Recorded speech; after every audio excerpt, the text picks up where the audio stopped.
We begin a new sermon series today entitled, God Has His Ways. God Has His Ways.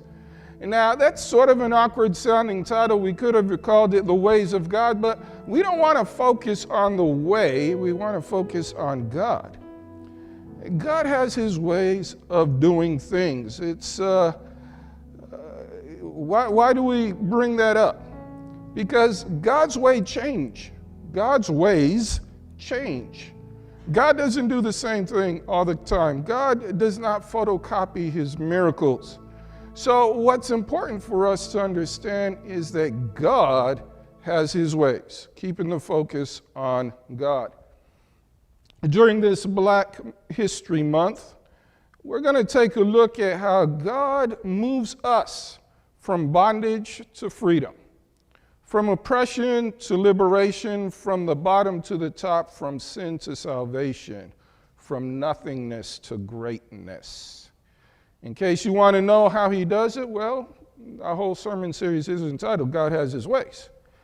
If you've been following in your one-year Bible reading, then yesterday you should have found yourself in Exodus 19. And in the past few days, you should have read how God visited the powers to be in Egypt, how God used 10 plagues, or should we say 10 miracles, to shake loose the grip of bondage from the neck of His people while they were in Egypt. Today, we are going to look at a passage you might have been reading yesterday. Hopefully it's familiar to you. If you've got your Bible handy, turn it on and click and tap to Exodus 19.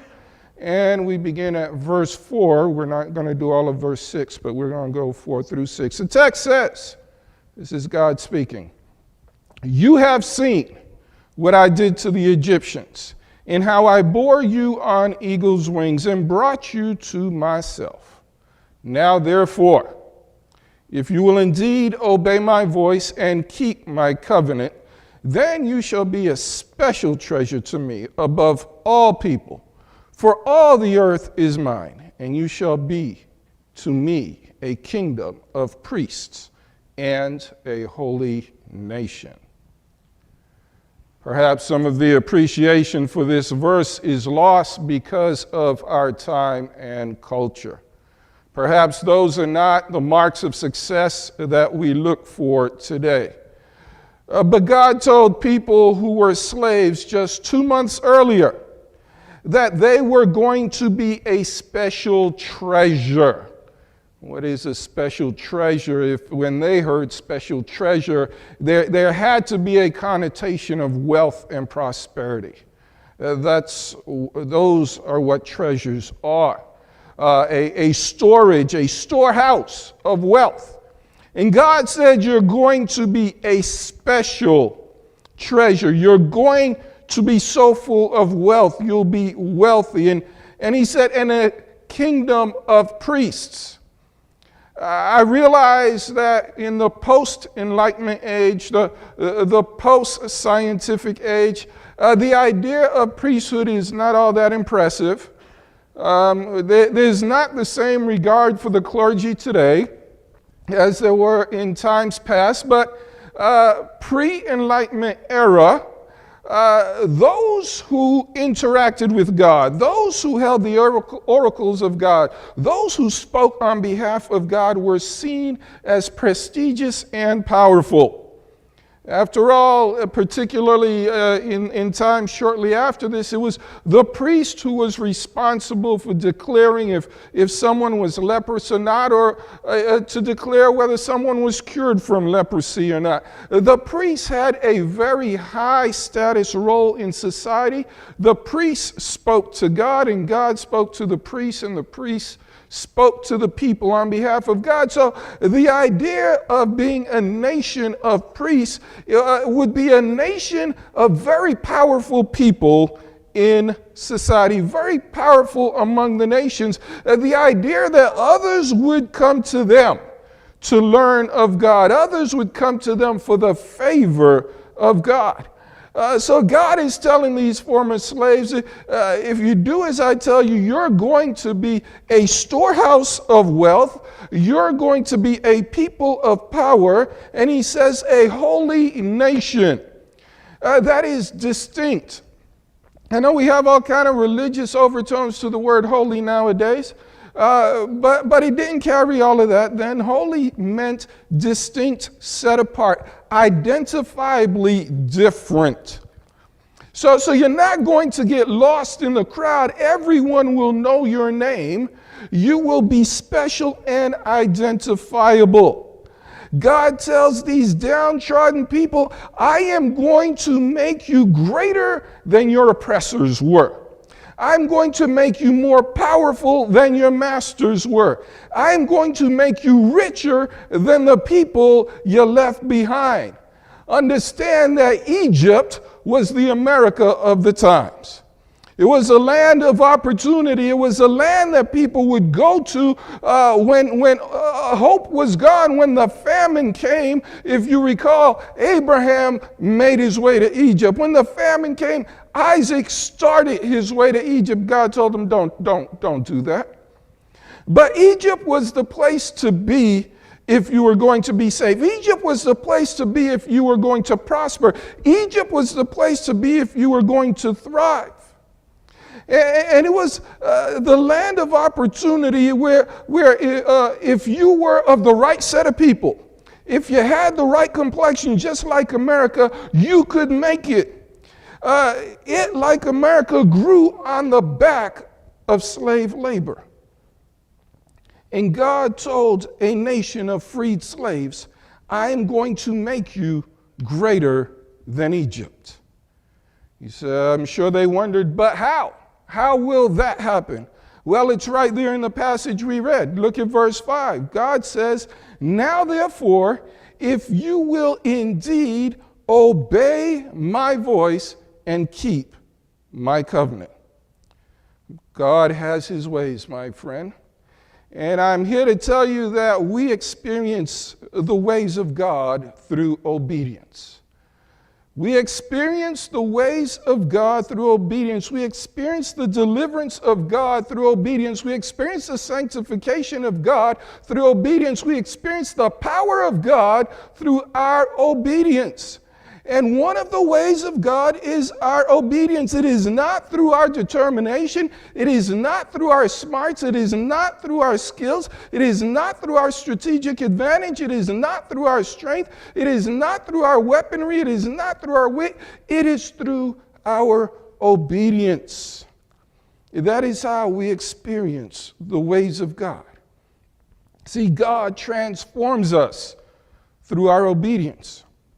God's people they had been in survival mode for so long. During their enslavement, their mindset was a mindset of survival. Their priority was to survive.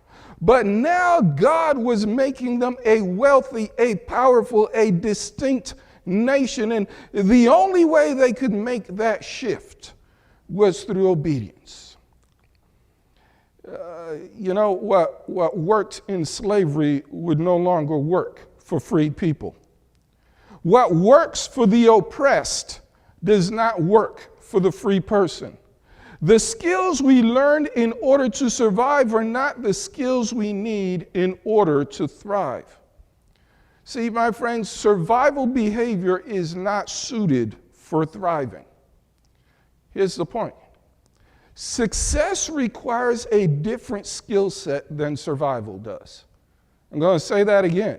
Success requires a different skill set than survival does. And you're not sure yet? Well, think about this. To survive, you have to guard your resources. To thrive, you have to invest your resources. To survive, you've got to conserve your energy. To thrive, you've got to expend your energy. To survive, you've got to reduce your presence. To thrive, you have to enlarge your territory. To survive, sometimes you have to stifle your opinion. lest you find yourself unnecessarily attacked. But to thrive, you have to share your thoughts and cast a vision and execute. To survive, you have to try to be invisible, yet to thrive, you have to establish your presence. There are different skill sets needed for different circumstances. But God did not put us here to survive. God did not bring us here to survive. God called us out not to survive, but rather to thrive. And not to just hang on to life, but rather to be a beacon in the world. God called us to be like himself and to bless the world with our presence. We can't walk into success with a mindset of slavery. It just doesn't work. You've heard the statement, the rich get richer and the poor get poorer. Perhaps there are certain rules of survival that we must master in survival situations. If we don't, we die. But then there are also rules of success that we must master in opportunity situations. And if we don't, we fail to thrive. Through his instruction, God was teaching his people to thrive. It was no longer a matter of survival. You've gone through that. You've come out of that. Now we need to change your mindset. Now we need to change your skill set. Now we need to operate with a different set of rules.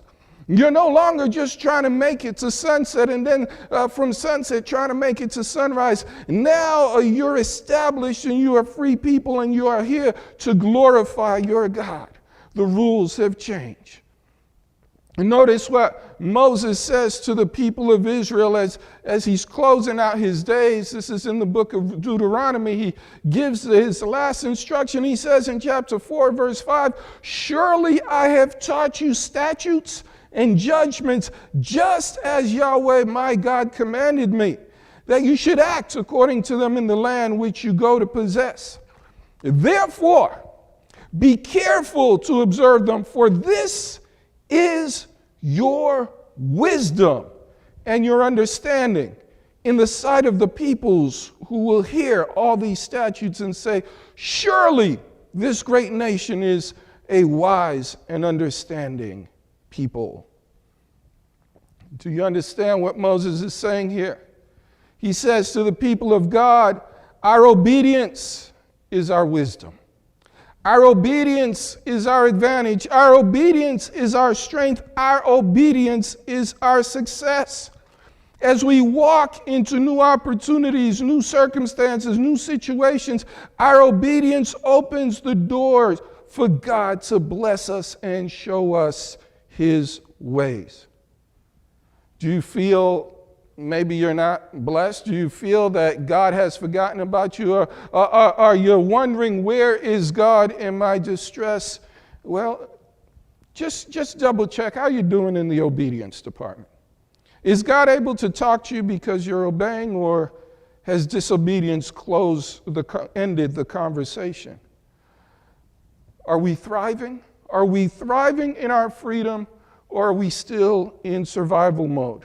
Do we make decisions based on fear of pain and punishment, or do we make our decisions based on hope, on the hope of reward and fulfillment?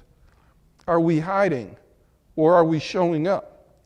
See, my friends, as children of God, made in the image of God, our calling is to thrive even in this world. Our calling is to reflect the glory of God. Our calling is to demonstrate the power of God. Our calling is to show off the will of God. So God gives us instruction by which we can do that. He gives us a new skill set by which we can thrive even in this world. So let's consider how God transforms us through obedience. How does he do that? Well, let's go back a little. Yes, we're going to go back and forth here, but let's go to Exodus 13. And the text says, "Then it came to pass, when Pharaoh had let the people go, that God did not lead them by the way of the land of the Philistines, although that was near. For God said, lest perhaps the people change their minds when they see war and return to Egypt. So God led the people around by the way of the wilderness of the Red Sea." I don't know if you've seen a map of the area between Egypt and Israel. It's a pretty straight shot to go up from the northern areas of Egypt and make your way to the Promised Land. If you look at the map that's on your screen, you'll see Ramses and Goshen all up in that area. That's where the people of Israel lived in Egypt. And God brought them across the Red Sea. But rather than going up and north, straight to Jerusalem, straight to Israel, which would have been the straight shot, he went south and took them to Mount Sinai. Why? God says, lest perhaps the people change their mind when they see war and return to Egypt. Friends of mine, if you're a Christian, if you're a follower of God, sometimes the straightest way is not the best way. Sometimes the shortest path is not the best path. Sometimes the easy road is not your road. God understands the situation. God knows what he's doing. And my friends, when we are obedient, God will lead us. God will filter our trials. What was he doing sending them all the way down to Mount Sinai? God said, I know the trials they're going to have going up here. I know the trials they're going to take on the straight path, but I know the trials they're going to face in the desert, and I would rather them have the trials in the desert than the trials going the short way. I know they can handle these trials, or they can learn how to handle these trials, but these trials over here are too much for them. So God took them around Sinai. When we're obedient, my friend, God filters our trials for us. See, no matter what we do, we all have trials. No matter what's going on, we all experience resistance. No matter how good we are, we face obstacles and we face challenges. But when we are obedient, God will filter our trials in order for us to succeed rather than fail, in order for us to thrive rather than die. If you're alive right now, it's because God has filtered your trials. Oh yeah, you've had some trials, you've had some difficult days, you've had experiences, and if you can't think back far enough, don't worry, it'll come to you. You will have trials. Jesus said, in this world, you will have trials. All right? That comes with being on earth. But the trials that God allows us to get into, they all have a purpose. Sometimes we can see the purpose and we understand, but sometimes we cannot see the purpose, and we cry out, why? Why me, Lord? Why? And we question if we should even follow God. But in those situations, it's very likely that the purpose is so far out into the future that we can't even connect the dots yet. We just have to go through the trials. Every trial we experience is allowed into our lives to make us better. Every tragedy that God permits to touch us will enhance us through the process of obedience. No trial that God lets through his filter is ever supposed to destroy us, if only we obey. No pain that God allows us to experience is ever supposed to be our downfall. Even death is used by God for our good, whether the death of a loved one or our own death. Even that, my friends, we're better off dead. I tell you, we're better off dead according to God's will than we are alive outside of his will.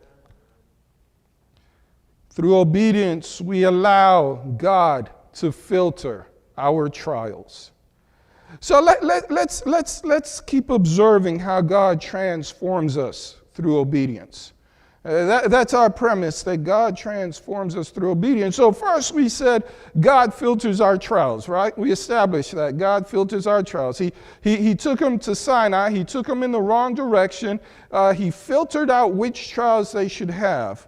So we observe, number one, God filters our trials. But let's continue looking. Let's see what other observation we can make. Go to chapter 17. Chapter 17, verse 8 says, Now Amalek came and fought with Israel in Rephidim. And Moses said to Joshua, Choose us some men and go out. Fight with Amalek. Tomorrow I will stand on the top of the hill with the rod of God in my hand. So Joshua did as Moses said to him and fought with Amalek.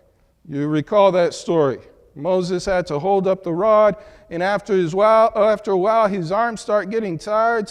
And when his hands went down, the Amalekites were starting to gain victory. When his hands were up, the Hebrews would have the victory. So after some time, they set a rock under Moses and Aaron on one side, Hur on the other, held up Moses' hand, and Israel defeated the Amaleks. Turn to verse 13. Says, So Joshua defeated Amalek and his people with the edge of the sword. Now, isn't that ironic? We just read in chapter 13 that God did not lead them by the way of the land of the Philistines, although it was near, for God said, lest perhaps the people change their minds when they see war and return to Egypt. Anyone notice the contradiction there? That God didn't take them one way because of war, but he took them another way, and there was war. 45 days difference, though. 45 days later, they found themselves in conflict with the Amalekites. How is it that God would take them through the wilderness to avoid a war to still experience it? Well, may I suggest to you that 45 days earlier, God's people would not even have been ready for that war? But take a look at their preparation. Going through the wilderness, the battle against the Amalekites was preceded by chapter 14, when God had them against the Red Sea and the Egyptian armies coming behind them. And they're crying out to Moses, were there not enough graves in the land of Egypt for us to just die there? You had to bring us out here to kill us? And you recall, and Moses says, stand still, and he turns to God, and God says, why are you crying to me? Move forward, and he opens the Red Sea. So had they gone the way north, had they gone through the land of the Philistines, they would have never had that Red Sea experience. But a few days later, in chapter 15, they find themselves in the wilderness of Shur. And the people complain against Moses, saying, what shall we drink? The water there was not available. Actually, it was bitter. It was bitter in the land of Shur. Verses chapter 15, you look around verse 24, they complain. You taste some water and you realize, it's not right.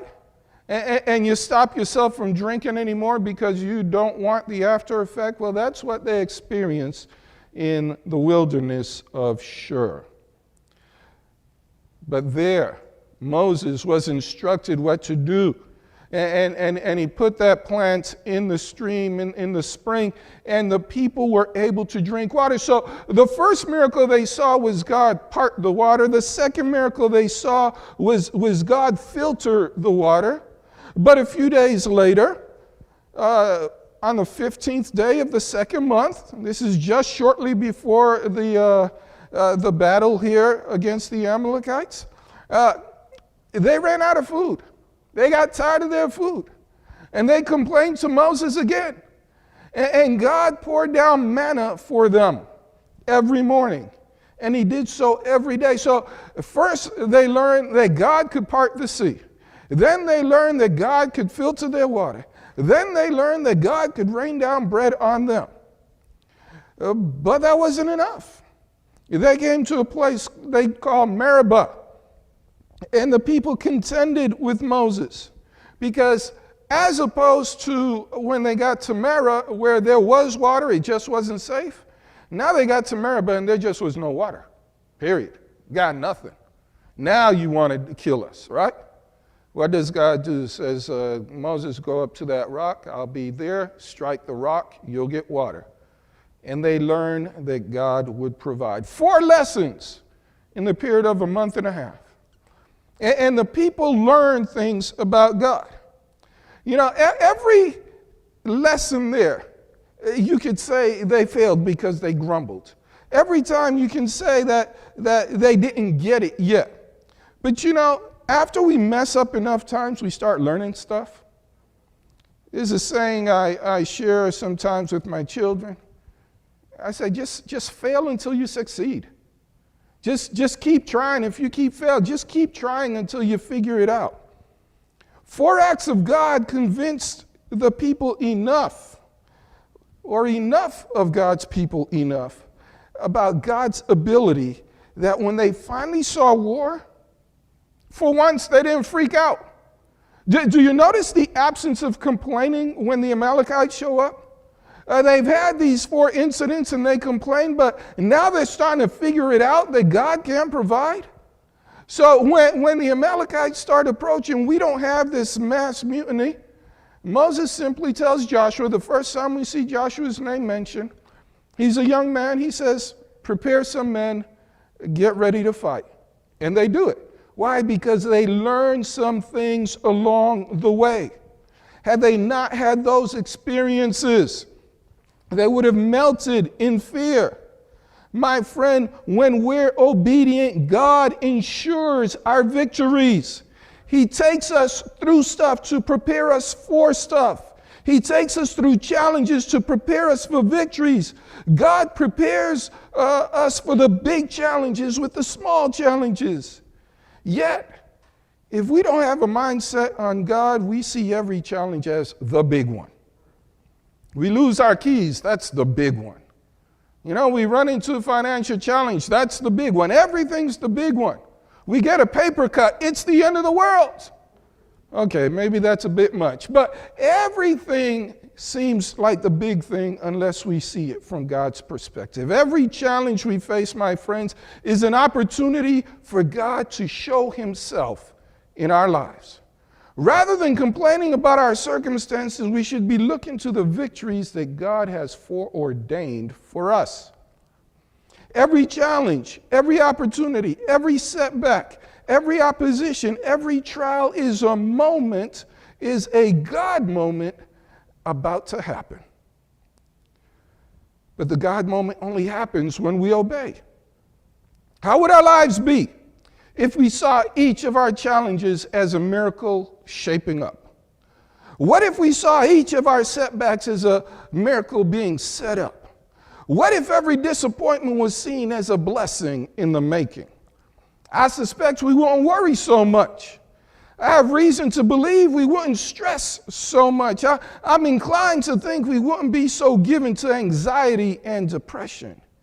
If we could see our problems as God's victories, we could have joy in the journey, happiness in the happening, and peace through the problems. My friends, when we're obedient, firstly, God filters our trials. Secondly, God ensures our victories. But let's take a look one more time. Back to chapter 19 where we began. Verse 4 where we started. God says, you have seen what I did to the Egyptians and how I bore you on eagle's wings and brought you to myself. My friends, when we're obedient, God brings us into his presence. When we're obedient, we are transformed just by being in God's presence. Ultimately, it's God's presence that makes the difference. It's God with us that gives us the victory. It's God in us that guides our paths. It's God around us that filters our dangers. God's presence makes all the difference between merely surviving and truly thriving. God's presence makes the difference between mental bondage and emotional freedom. In this world, we can thrive financially and be slaves to money. In this world, we can thrive professionally and be slaves to work. We can thrive relationally and be slaves to others. But in the presence of God, there is our freedom. Wherever we are, whatever the circumstance, God's presence brings us freedom. A prisoner named Joseph found freedom in God's presence and ruled over Egypt. A captive named Daniel found freedom in God's presence and was governor over Babylon. Prisoners named Paul and Silas found freedom in God's presence and were apostles to the Gentiles. If we want freedom, make sure we seek God's presence. You'll find it there through obedience. So let me say, the ways of God are not always pleasant, but they're always good. We don't always want the ways of God, but they lead us to a better place. God has his ways of turning our misfortune into our advantage. God has his ways of turning our tears into songs of joy. God has his ways of turning our problems into praise. God has his ways of turning our slavery into a launch pad. We experience those ways when we practice obedience. Do you want to thrive? Do you want to be free? Do you want to achieve? Do you want to succeed? God has his ways, and we experience them through obedience. Therefore, trust and obey, for there is no other way to be happy in Jesus but to trust and obey.